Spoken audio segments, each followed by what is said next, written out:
क्या दुनिया के सबसे ताकतवर देश अमेरिका और मिडिल ईस्ट की बड़ी ताकत ईरान के बीच कोई गुप्त युद्ध छिड़ चुका है? क्या अमेरिका सच में अपने करोड़ों अरबों डॉलर के हथियारों का नुकसान दुनिया से छिपा रहा है? इंटरनेट पर आजकल ऐसे दावों की बाढ़ आई हुई है कि ईरान ने अमेरिका का घमंड तोड़ दिया है। कहीं दावा है कि विशालकाय एयरक्राफ्ट कैरियर डुबोने की कोशिश हुई, तो कहीं खबरें हैं कि अमेरिका के सबसे महंगे फाइटर जेट्स मार गिराए गए। लेकिन क्या ये खबरें सच हैं या फिर हम और आप एक बहुत बड़े प्रोपेगेंडा का शिकार हो रहे हैं? नमस्कार दोस्तों, मैं हूं मास्टर हिट न्यूज से। चलिए सबसे पहले बात करते हैं उस खबर की जिसने सबसे ज्यादा सनसनी फैलाई है। यूएस अब्राहम लिंकन पर हमले की खबर। दोस्तों, ये कोई आम जहाज नहीं है। यह अमेरिका का वो तैरता हुआ शहर है जिसे बनाने में 12 अरब डॉलर का खर्च आता है। ये न्यूक्लियर एनर्जी से चलता है और अपने साथ F-35 और F/A-18 सुपर हॉर्नेट जैसे 70 से ज्यादा खतरनाक लड़ाकू विमान और हेलीकॉप्टर लेकर चलता है। अब सच क्या है वो सुनिए। ईरान की इस्लामिक रिवॉल्यूशनरी गार्ड कॉर्प्स की छोटी और तेज रफ्तार बोट्स अक्सर फारस की खाड़ी में अमेरिकी युद्धपोतों के बेहद करीब आ जाती हैं। यह सच है कि ईरान इन बोट्स का इस्तेमाल अमेरिका को उकसाने और दबाव बनाने के लिए करता है। लेकिन क्या उन्होंने अमेरिकी एयरक्राफ्ट कैरियर पर हमला करके बड़ा या भारी नुकसान पहुंचाया है? इसका जवाब है बिल्कुल नहीं।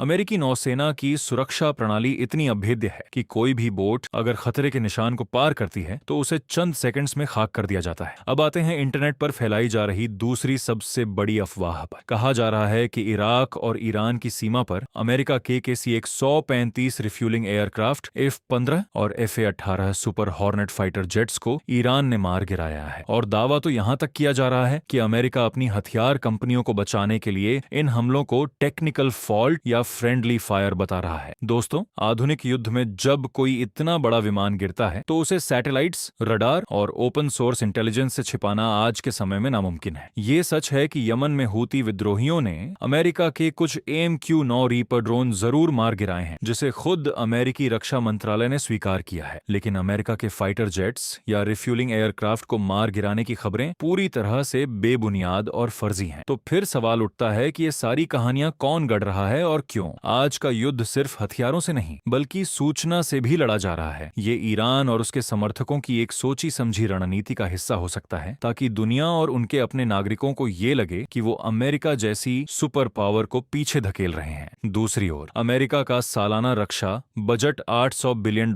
से भी ज्यादा है। ये सच है कि हथियारों का बाजार बहुत बड़ा है और कोई भी देश अपने हथियारों की बदनामी नहीं चाहता। लेकिन अमेरिका जैसे देश में मिलिट्री ट्रांसपेरेंसी के कानून इतने सख्त हैं कि दर्जनों फाइटर जेट्स के गिरने की खबर वहां की मीडिया और संसद से छिप ही नहीं सकती। दोस्तों, यह अमेरिका और ईरान के बीच तनाव अपने चरम पर जरूर है। लाल सागर से लेकर फारस की खाड़ी तक चिंगारी किसी भी वक्त भड़क सकती है। लेकिन सोशल मीडिया पर चल रही हर वीडियो और हर दावे को सच मान लेना बेवकूफी होगी। आज के इस डिजिटल युग में सच और झूठ के बीच फर्क करना ही सबसे बड़ी समझदारी है। आपको क्या लगता है? क्या भविष्य में अमेरिका और ईरान के बीच कोई सीधा और बड़ा युद्ध हो सकता है या ये सब सिर्फ दबाव बनाने की राजनीति है? अपनी राय कमेंट्स में जरूर बताएं। अगर आपको यह वीडियो पसंद आई है तो इस वीडियो को लाइक करें और हमारे चैनल को सब्सक्राइब करें ताकि असली खबरें आप तक पहुंचती रहें। जय हिंद।